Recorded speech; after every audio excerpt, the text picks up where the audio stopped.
જિલ્લા કાનૂની સેવા સત્તા મંડળ સુરત દ્વારા આંતરરાષ્ટ્રીય લેબર ડેના પાવન દિવસે centre for labour research and action Jahangirpura ખાતે એક વિશેષ કાનૂની જાગૃતિ કાર્યક્રમનું આયોજન કરવામાં આવ્યું.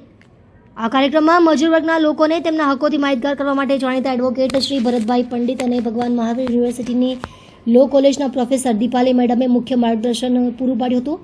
તેમણે સરળ ભાષામાં મજૂરોને મળતા કાનૂની અધિકારો, વેતન સંબંધિત કાયદાઓ, સલામતીના ધોરણો અને સામાજિક સુરક્ષા યોજનાઓની સમજ આપી હતી. સાથે સાથે PLV સતીશભાઈ સોલંકીએ હાજર મજૂરોને ફ્રી લીગલ એડની વિગતવાર સમજ આપી હતી. તેમણે જણાવ્યું કે કોઈ પણ મજૂરને કાનૂની સમસ્યા હોય તો જિલ્લા કાનૂની સેવા સત્તા મંડળ દ્વારા મફત કાનૂની સહાય, પ્રતિનિધિત્વ અને અન્ય સેવાઓ ઉપલબ્ધ કરાવવામાં આવે છે. આ કાર્યક્રમનો મુખ્ય ઉદ્દેશ્ય મજૂરોને તેમના કાનૂની હકોથી સજ્જ કરીને શોષણથી બચાવવાનો હતો.